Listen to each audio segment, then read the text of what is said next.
Welcome to the Fintech Factor, the podcast for fintech operators and executives to understand what it takes to stand out in a crowded industry. I'm Alex Johnson. Today's episode is about the fraud and identity space. To succeed in financial services, you have to get good at answering three questions about every prospective customer that you might work with. The first question, do you want to do business with this person, is a risk versus reward question. Fundamentally, what you're asking is, am I going to make money by working with this person? In lending, tools like the FICO score help you make a good decision when it comes to this question. The second question, are you legally allowed to do business with this person, is obviously a compliance question. In most parts of the world, financial services providers are legally barred from working with certain people and groups and are thus required to check and see if a new prospective customer is someone they are allowed to do business with. This mostly involves checking people's names against established watch lists, like the OFAC list. However, both of these questions, do I want to do business with this person, and am I allowed to do business with this person, can only be answered after you've answered the first and most important question. Is this person who they say they are? Now, if we look at the entire history of financial services through the lens of this third question, is this person who they say they are, we can divide up that history into two basic eras. The first era, which lasted for about 2,000 years, revolved around financial services that were primarily delivered in person. In this era, answering the question, is this person who they say they are, was relatively straightforward. Either it was someone you knew, or they had someone to vouch for them who you knew and trusted already, or you would check their government-issued ID documents and make sure that the picture matched their face. Now, fraud happened, for sure, but it was fairly rare and it wasn't terribly efficient to do at scale. The second era, which has only been going on for the last couple of decades, is very different. This era, our current era, revolves around financial services that are primarily delivered through digital channels. Answering the question, is this person who they say they are, is both incredibly difficult, because you don't get to see them or interact with them in person, and incredibly important, because it's now efficient and highly lucrative to commit fraud at a large scale, thanks to the internet. So we are, as an industry, still searching for the best way to answer this question in this era. Now, in today's episode, I talk with Jack Alton, CEO of Neuro ID, which is a fraud management and identity solution provider with a unique take on how to solve this problem. We talk about how banks and fintech companies have traditionally approached fraud management in a digital-first world, the shortcomings of that approach, and the benefits of taking an intentionally different strategy for helping companies close that gap. So now, without further ado, I present the Fintech Factor.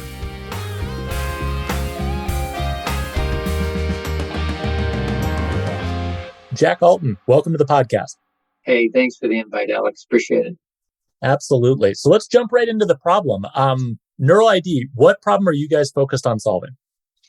We are tackling what we call the digital identity crisis. It's a huge problem. We're a category creator, and we're bringing a new solution to a problem we've been struggling with for the past couple decades. Awesome. Okay. Well, so let's put some meat on the bone in terms of that problem. I like the way you frame it as a digital identity crisis. Can you share some additional sort of numbers or information? Like, what is the digital identity crisis and what is the scale of the crisis? Yeah, I think if your identity hasn't been stolen, it's probably because you don't know about it at this point in time. Right. If we went back a decade and somebody said their identity was stolen, it would be, front page news, and the original breaches that occurred got a lot of publicity. And I think now it's become standard. In fact, I think since 2013, there's something in the order of 70 billion records that have been stolen or compromised.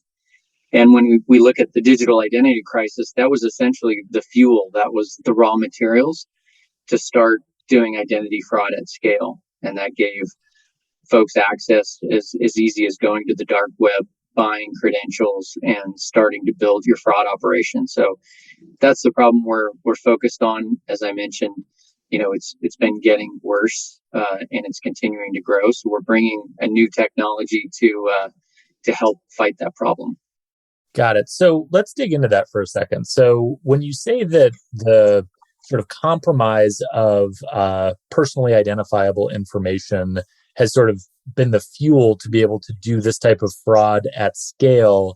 Like, to me, one of the easiest examples to kind of grok and wrap your heads around in that respect is synthetic identity fraud, right? And so to sort of use your example, and for those who don't know, who may be listening, the basic way that synthetic identity fraud works is it relies on the ability to seed information into a trusted third-party source of identity data, in this case, the credit bureaus, right? And so a fraudster will apply for credit. They may use snippets of information that are gathered from data breaches that are easily accessible and really rather inexpensive to purchase on the dark web.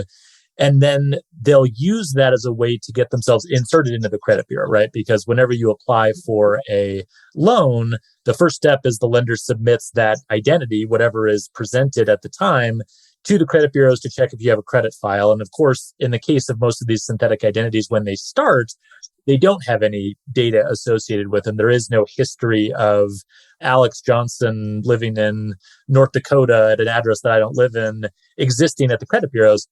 But by doing that, they also create a record at the credit bureaus, right? And so this is an example of that identity information being seeded into a new place. And I think the challenge, to your point about this problem growing in scale, is because all this information is out there and it can be recombined in these different ways and it can be seeded in all of these sort of third-party places, suddenly you end up in a place, fast forward 5 years, 10 years, 15 years, we've been dealing with synthetic identity fraud for a while. Now there are all these fully fledged identity credentials sitting inside of the credit bureaus that are not legitimate. They're controlled by fraudsters. They are controlled by large fraud rings or operations that do this type of deception at scale. And it's pretty convincing to the lender that pulls that information, correct? It is. It's not just a great story. And that was, well, depending on how you look at it, a great story. But you did a great job of, I should say, unpacking that. The stat that really brings it home for me is the fact that, well, have you guess? The average American's FICO score is 690. Take a guess at what the average synthetic ID score is today.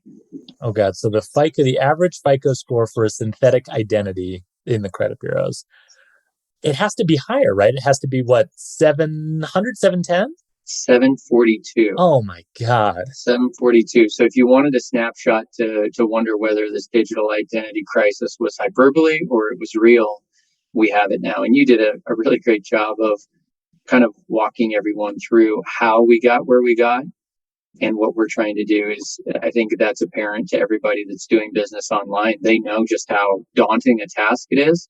Yeah. And that they're up against more and more sophisticated rings and bot attacks. And that's where, we see press release after press release where they go back out to that fact-based data that you outlined. Mm-hmm. They get a positive score and say, yeah, Alex is Alex. We want to do business with him. Mm-hmm. Only to find out that fact-based historical information has been compromised, and it actually gave them a false reading that this was, in fact, a customer we wanted to do business with. So take all the challenges of marketing digitally online, building a business online, and then now try sorting through at scale whether or not someone is who they say they are, and you've got a digital identity crisis on your hands. No, yeah, that's absolutely true, right? And I want to talk about, and you've already sort of hinted at the way that banks and fintechs deal with this problem, right? Because obviously everyone who's been in the space for even a minute knows this is a problem. The savvier operators know as soon as they turn the lights on and they open up a new digital application, they're going to get hit with fraud.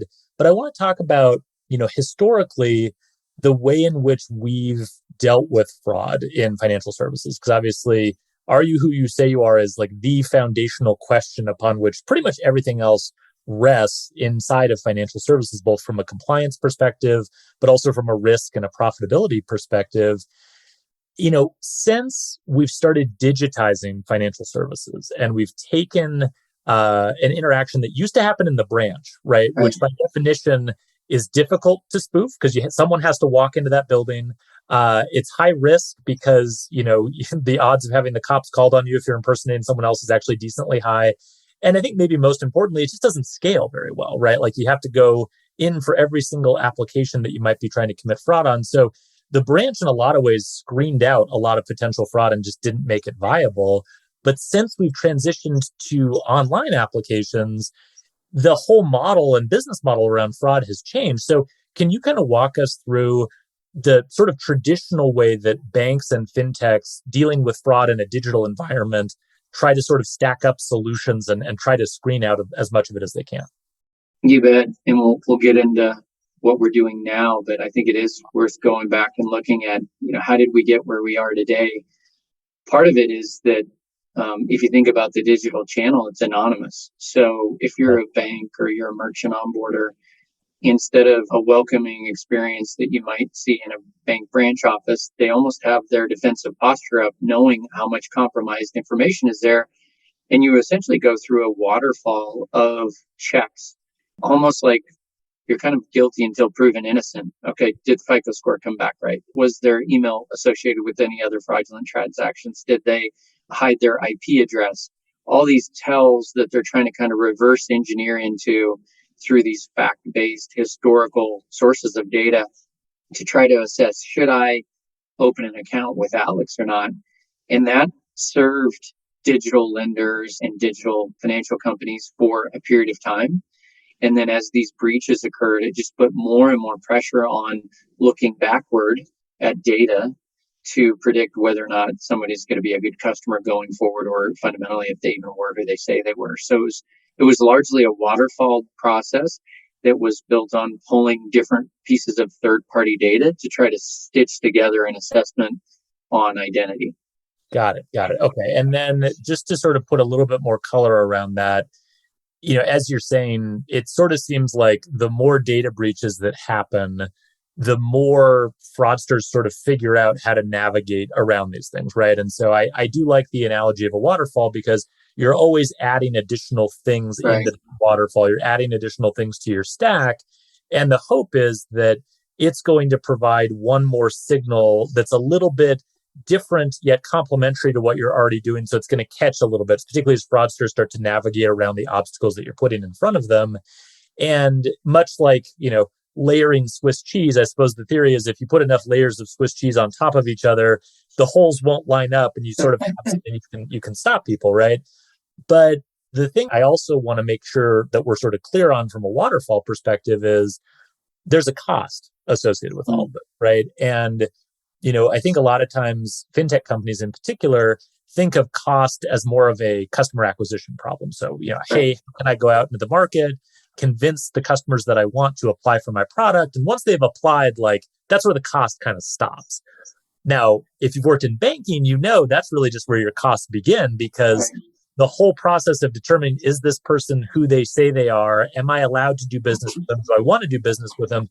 Answering those questions comes with pulling all of these different data sources, right? And so when we talk about it from a waterfall strategy, part of it is asking for the right pieces of information to get from that proven, starting guilty and being proven innocent, getting to innocent as quickly as you can and in a way that reduces friction for good customers. But it's also in terms of keeping your costs relatively low, right? And so when you think about those waterfall processes, you might pull a FICO score or sort of a third-party data identity score or some of the attributes that you're collecting for the application, like IP address or email, and trying to match those up. And then later in the waterfall process, if you're getting to some red flags or some yellow flags, you might throw a few additional steps into the waterfall that are a little more friction-filled and a little bit more expensive, perhaps, for the financial institution. Is that right? Mm-hmm. Yeah, that's largely been the game, is to weigh the friction with the certainty, right? How do I adopt a process? How do I use these legacy technologies to try to recreate the experience I used to have when I did business, if we're talking banking in branch? Yep. And so it's really been a function of, let's throw the frictionless technologies first. Let's add additional friction at the cost or the opportunity cost of additional verification. And it's been a really expensive trade-off, as you mentioned, not only financially expensive, but when you look at, we throw out this stat and it's hard to believe that in 2022, that most verticals are still at single-digit conversion rates. So for every 10 people who start a digital process to open a new account, less than 10% of them make it all the way through. And some of them eject because of a poor experience. Some of them eject because of fear of being caught. Some of them eject because the friction that they were subjected to superseded the value, the ease of use for them. But at the end of the day, it's all been about trade-offs, and they've been really expensive trade-offs, both financially. But if you think about that single-digit conversion rate, it's not, to your point, just a CAC problem of how much it costs to acquire a customer. If you're a bank and you fraudulently onboarded a customer and you have to go back and repair the credit of that person that you onboarded, what are the chances that customer is ever going to do business with you again for the rest of their life? And that has been stacking up for the last 5 to 10 years, where we're just focused on the few that get through and improving the models a little bit to try to enhance our catch rate a little bit. And meanwhile, 5, 6, 7 out of 10 of the people that have been coming to onboard are having such a bad experience that they may never come back to our brand again. That's, I think, the other side of the coin of the digital identity crisis, which is great customers that, because of our lack of visibility, have been subjected to a lot of friction that will drive them away from brands forever. Right. No, absolutely. And I think, just to put one final point on that, because I think it's really important, digitally speaking, in terms of incentives and behavior, your best customers and fraudsters act very similarly, right? And that's sort of a unintuitive statement. But what I mean by that is that, fraudsters have very little tolerance for friction because it's inefficient for them, right? And so that's the rationale for introducing additional friction into the account opening process, is that you make it not cost effective for fraudsters to continue to try to wade through it. They move on to a softer target. But the flip side to it that you're kind of talking about is that when you're looking at sort of self-selection within the non-fraud consumer population, you're trying to figure out, hey, who are our best customers and how can we get them? You obviously want to get the customers that are going to be the lowest risk and the most profitable. The problem is, and I think this is particularly true today now that fintech has taken hold and consumers have so many options today, and they know that, the best customers know that they have a tremendous amount of leverage, right, in the market. And so they know they're valuable. They know that their business is worth a lot to brands. And they have very little tolerance for friction, right? And so to your point, if you have a process that you've designed to give you some handle on how to manage fraud, it comes at the risk of that conversion rate problem. And the conversion rate problem isn't distributed equally. It hits your better potential customers harder, the ones that you're spending a lot of money to acquire. Yeah. Because they're the first ones out the door if the process is sticky. The ones that hang on and persist through a bad process tend to be the ones that don't have as many choices. And so even if they're not fraudsters, which they likely aren't because fraudsters don't have the same patience, they're likely going to be customers that from a performance perspective aren't at the top of your list as customers that you want. Yeah. I mean, you just laid out the tug of war that's been going on inside large digital organizations for the last decade. Mm-hmm. And that is, why is our strategy being driven by our chief risk officer, frankly, right? Why is she or he not able to open up the gates? Why can't they get the visibility that they need in order to allow us to deliver an experience, to deliver a product that's consistent with our brand? Mm-hmm. The way we used to do it in person or the way we aspire to do it as a digital only company. And that's the trade-offs. Those trade-offs have been going on not only inside the identity and fraud stack, but it now impacts marketing. It impacts product. It impacts everything, full P&L responsibility of the organization. And many organizations want to expand. They want to expand globally. They want to expand into other markets. And they simply just don't have the visibility and the tools to be able to do that in a way that doesn't completely wreck their financials. Absolutely. Okay, well, that's a great point then for us to pivot to talk specifically about what you guys are doing. So I want to start with just like the elevator pitch. We're on a fast elevator in a tall building. You have 20 seconds before we get to our floor. What's the kind of basic pitch for what NeuroID from a kind of core technology product perspective does? What does it do? Yep. I think the easiest way to understand it is our technology reconnects the human on the other side of the screen with you as a business. So we do that by sitting seamlessly behind their input field. So as they're tapping, typing, and swiping, we're translating that with about a decade of patented research into what we call the digital body language. And that way we can give those cues that you used to get when we did business in person. we can reveal those in a way that you can use those to give a fast track for your best customers and to apply friction to either bots or fraudsters that are trying to take you. Got it. Perfect. So to put that in a branch-based analogy in the old world of thinking about how all this worked, if I'm a reasonably competent loan officer who's alive and sitting at a desk, I'm going to be able to pick out pretty quickly when people walk in, that person doesn't have a face. That person is 10 feet tall. This person looks like a person, but then they sit down and they're acting really weird. They paused for a long time when I asked them this question, or as soon as I asked them the last 3 addresses they lived at, they gave me an instant answer where they gave all 3 of them at the same time. That's kind of weird. Like, you as a human being have all of these sort of natural built-in abilities to sort of suss out strange behavior that might be indicative of a problem that can then trigger additional things that you're going to do later. And what you're saying is your technology essentially digitizes that and makes it available as a sort of service or a capability or a utility that sits behind the screen when people who, again, are coming in anonymously that these companies don't know, sits behind the screen and sort of evaluates their behaviors they're filling out an application. Yeah, absolutely. Yeah, that's a really intuitive way to think about it. Yeah, if you're a reader, Malcolm Gladwell is one of my favorite authors of all time. He wrote a book called Blink. And the whole premise of the book was to basically bring forward what neuroscientists have known forever, which is that we are designed within 100 milliseconds to be able to pick up really strong signals on trustworthiness, on genuine inflections of our voice or our body movements. When we moved online, we lost all of that. And I think we're now understanding just how important that was. So as we did business for thousands of years, we relied on that to make business decisions. And when we moved online, it got very convenient. Forms were there. You could go away with paper. But what we're missing are all of those tells, all of those confidence and cues that, in this case, what we're focused on is when you input your personal information, are you familiar with that or not? And we've got over 30,000 Google Scholar citations for our work in human-computer interaction, a decade of patented research. And what we've found, having sat behind nearly 500 million digital onboarding journeys, is that it's probably not hard to believe, but people that are who they say they are and are familiar with their personal information behave very differently than people who have stolen that information and are trying to deploy it at scale.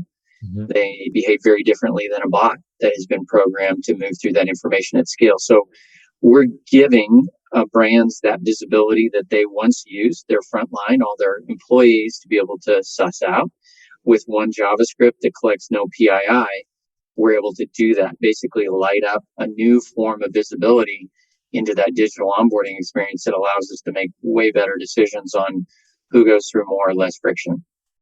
It's amazing. Yeah. I mean, the phrase light up almost makes me think of, like, I don't know, when the military invented radar or something. It's like, holy cow, like, look what we can see that was always out there and we knew was out there intuitively, but we just couldn't quite measure it. I mean, it's such an interesting step change, right, in terms of what you can do. And I want to ask, I mean, on this podcast, one of the things we always try to focus on is, the value of doing hard things, right? And I think become somewhat unintuitive and maybe a little unsexy nowadays to, like, spend years trying to unlock one particular problem or thing that you're stuck on, because we live in the age of, like, abundant infrastructure, right? You can spin something up on AWS immediately. You can get access to all of these open source machine learning models. Like, there's all this stuff you can do that really doesn't take too much time to build, and it is pretty easy.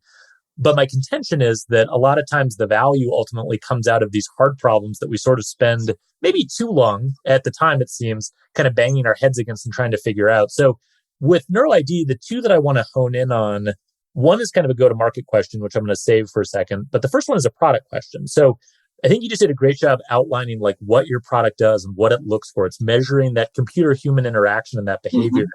Can you kind of just give us a flavor for what it was like developing that core capability? I mean, you mentioned all of the academic research that went into it and the Google Scholar citations and all of the patents. Like, there's probably a lot of frustrating, man, are we ever going to see the other end of the tunnel sort of work that went into the beginning of that. Can you talk us through that a little bit? Yeah, for sure. I mean, we are super fortunate to have two of the brightest minds in the world that are our co-founders, Dr. Joe Valasich and Dr. Jeff Jenkins, literally lead this field of work globally. They get asked to speak all over the world on their research, and it's been cited.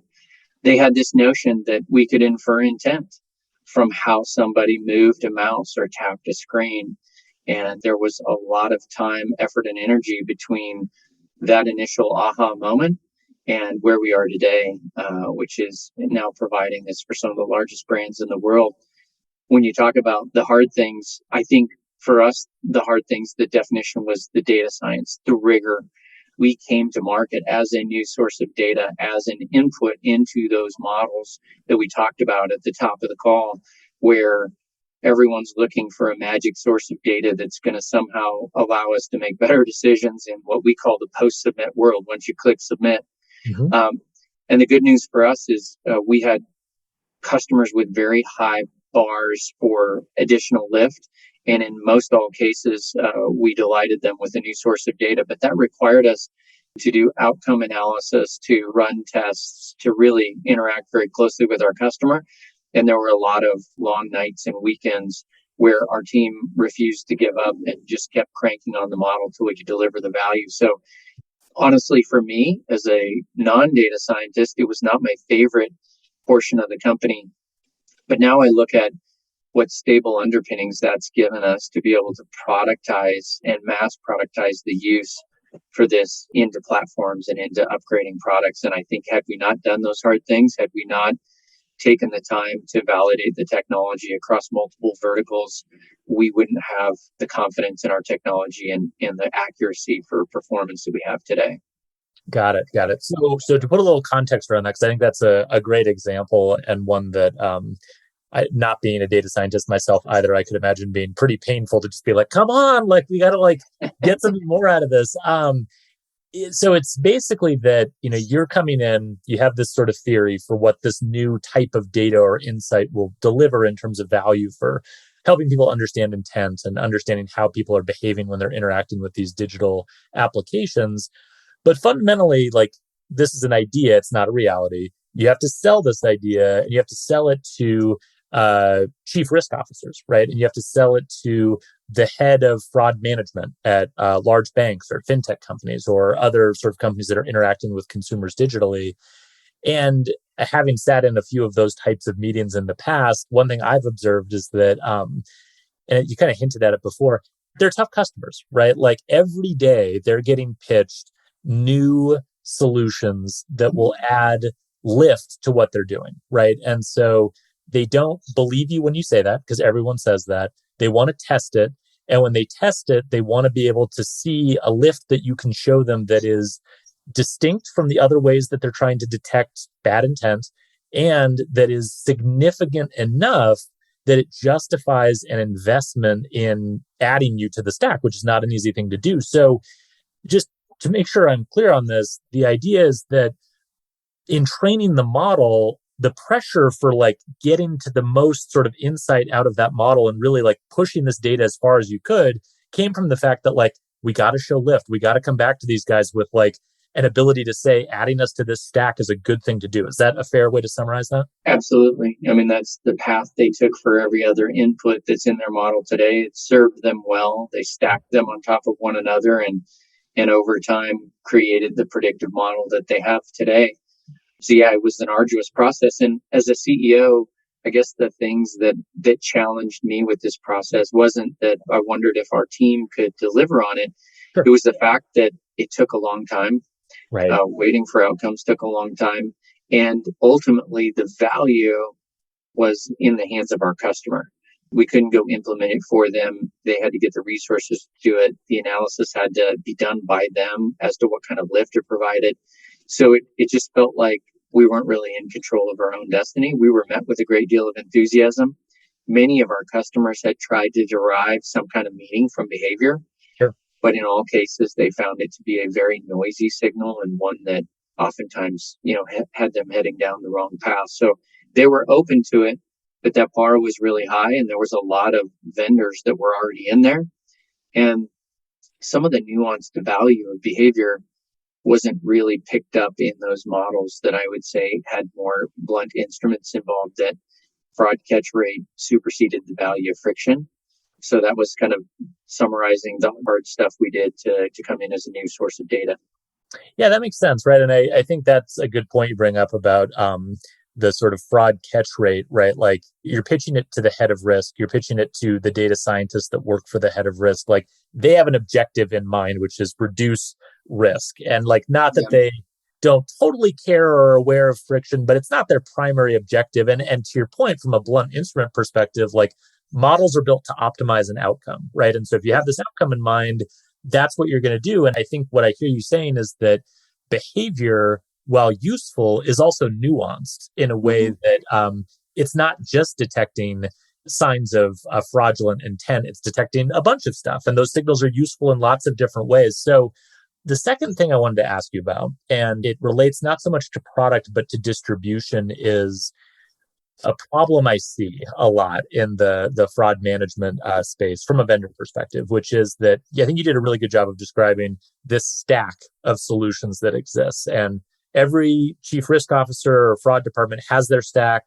They always are evaluating new things. And the question is like, do we add it to the stack? If so, where? Is it worth the cost? Is it worth the incremental friction? How does it impact our model? What's the KS value? All that kind of stuff.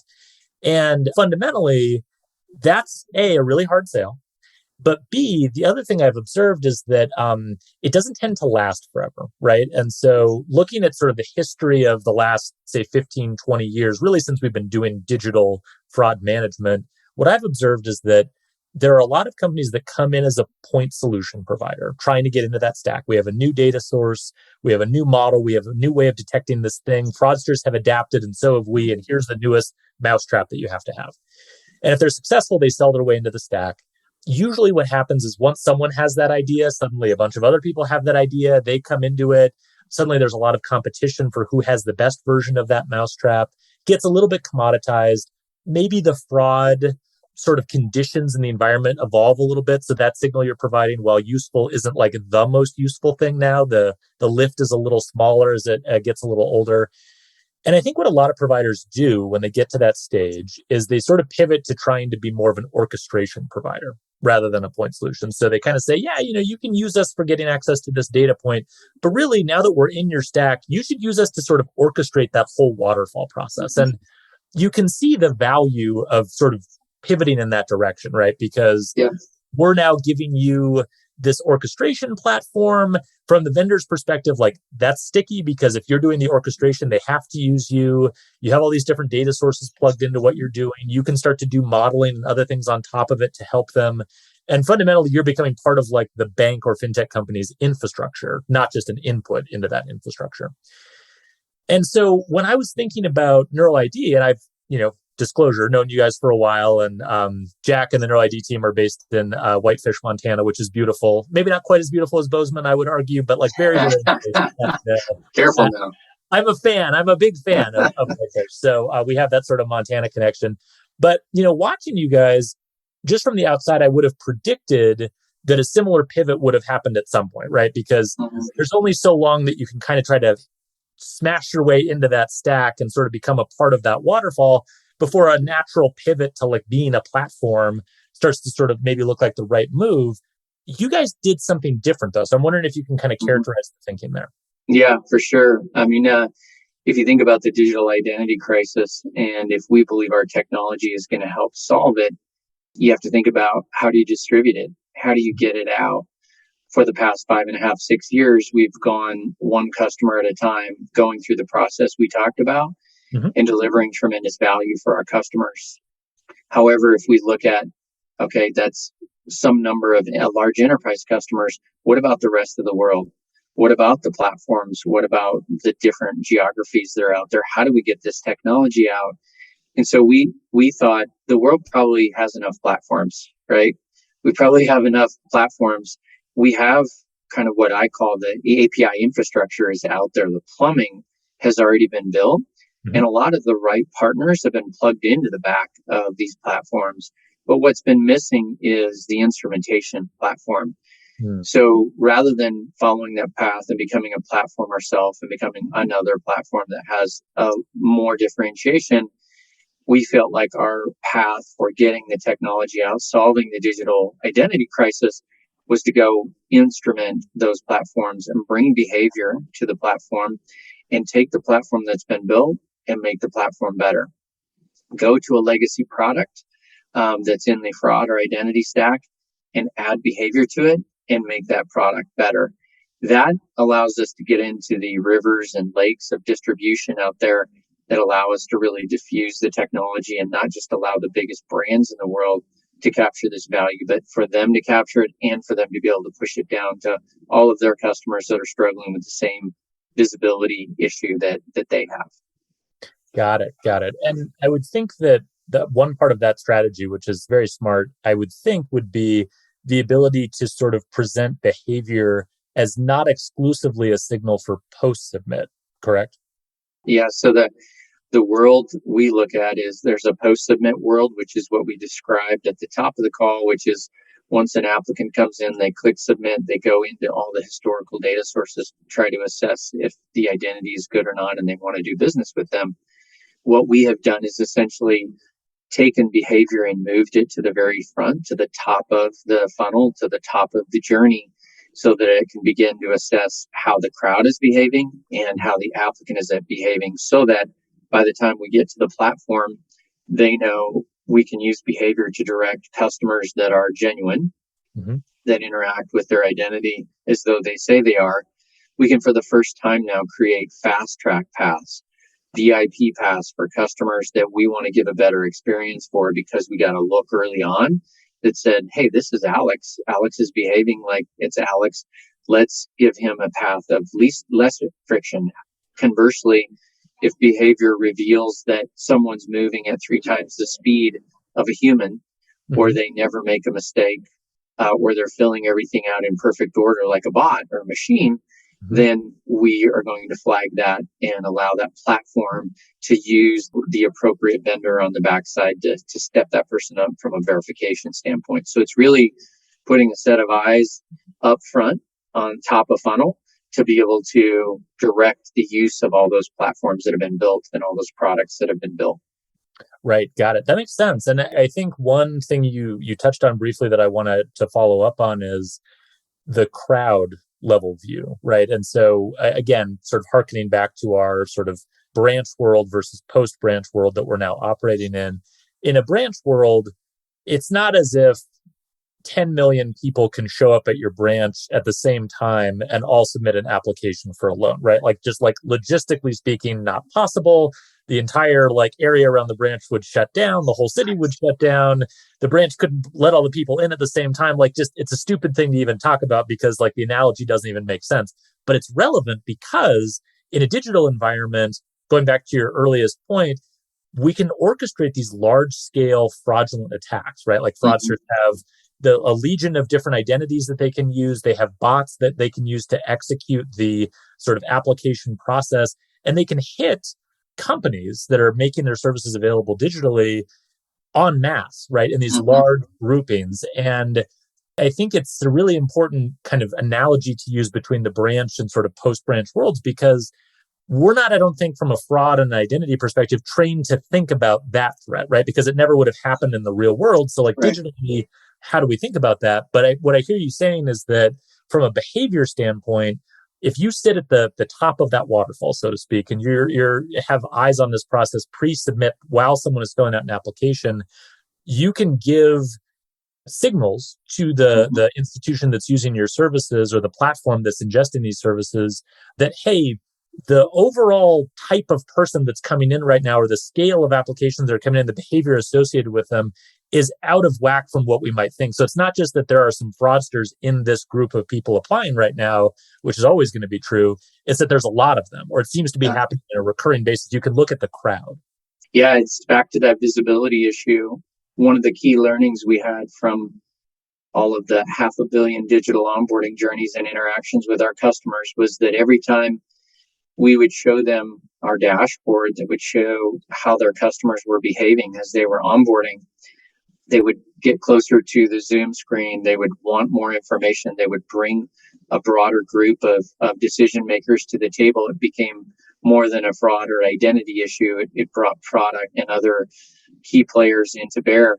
And essentially, what the crowd level visibility did is took them from guessing and wondering and sleeping with one eye shut, wondering when the next fraud ring or bot attack was going to happen, to a visual representation of the crowd, as well as proactive monitoring, alerting. And that combination really represents our flagship product today. It's called Crowd Alert. And for the first time, brands have proactive protection and peace of mind for if the composition of the crowd changes, we're going to alert them. We're going to send that risky population over to them so that they can keep the door wide open for their good customers while dealing with that particular attack without it impacting the rest of the organization. And the reason we created this product is I was on the phone just recently.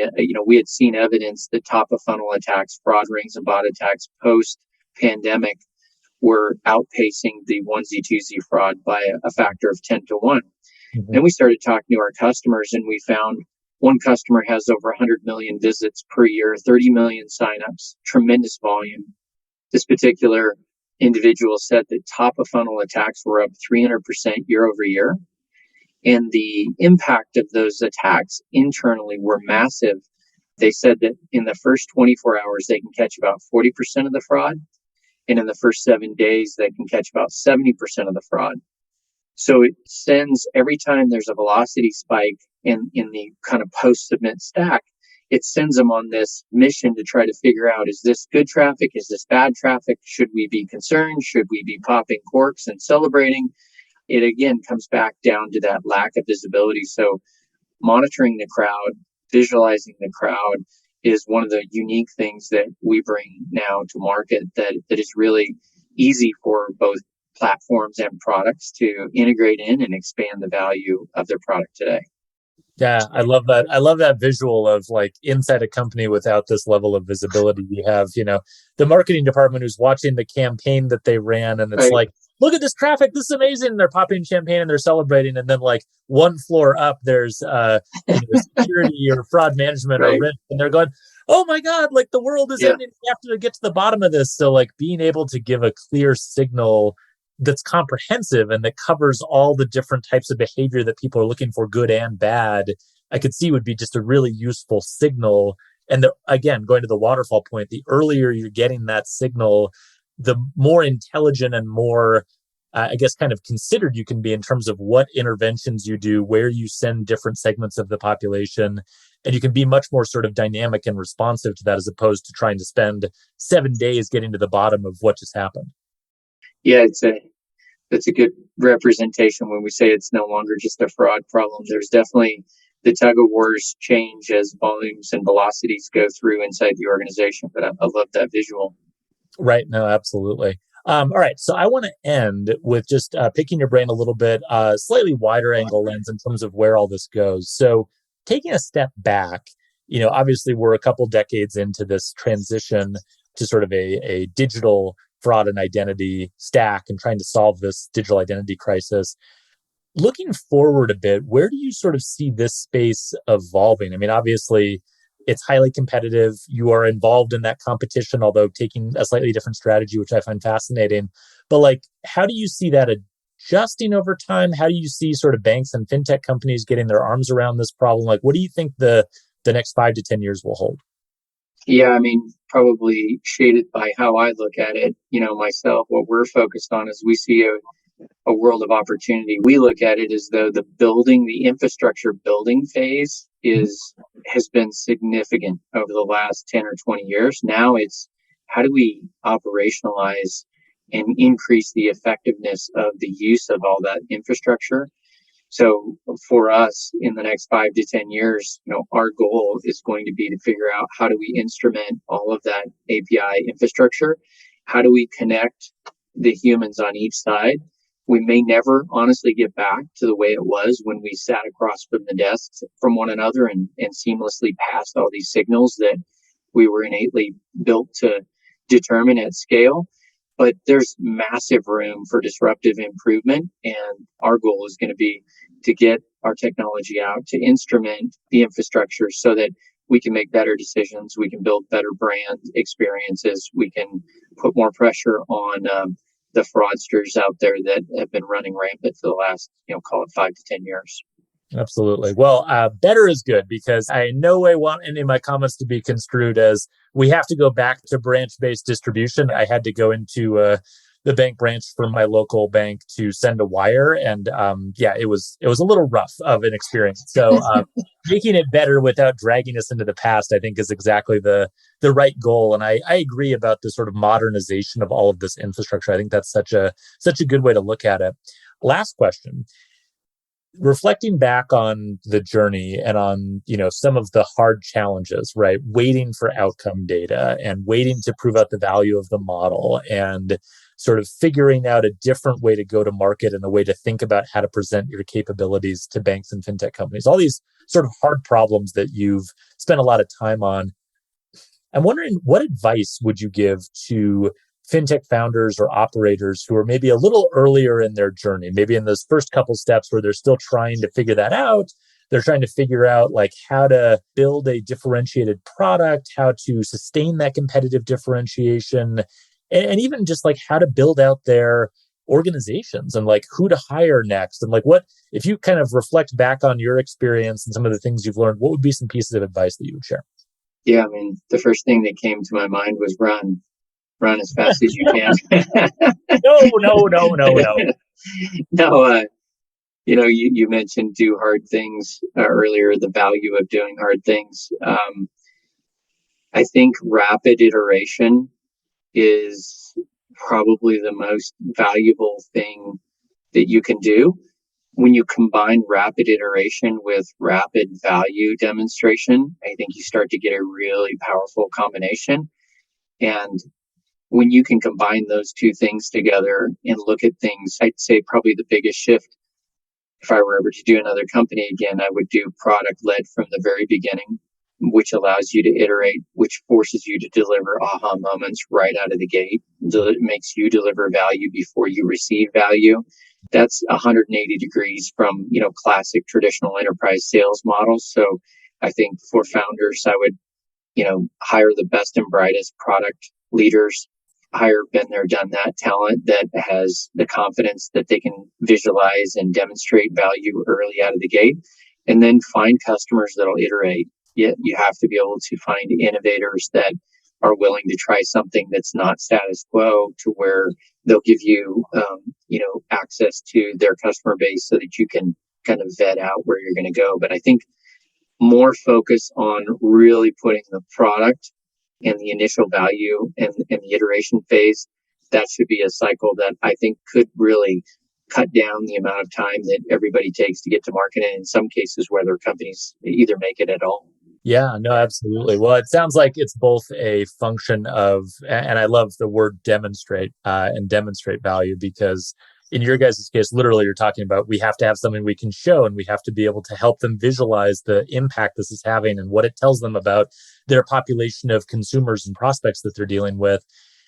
And then also having a receptive audience, right? That is excited to see that. And I imagine that it when you feel it, when there's a really good sort of synergy in a meeting where suddenly the client is standing up and going, what about this? Or can we go in this direction? So I guess in some cases, it's probably something more that it when you have it and you can feel it, but it sounds like getting to that sooner is probably the biggest piece of advice. Yeah, absolutely. Yeah, it's put the product under more pressure internally than your customer could put it externally. Oh my God, that's a great way to put it. And I will leave us there. That's a great quote. Jack Alton, thank you so much for joining us on the FinTech Factor. You bet. Thank you, Alex. Had a ball. Thanks for tuning in. If you'd like to learn more secrets to stand out in our crowded industry, make sure to subscribe on Apple, Spotify, Google, or wherever you listen to hear the next episode first. And if you enjoyed this episode, why not share it with a friend? I'll see you next time.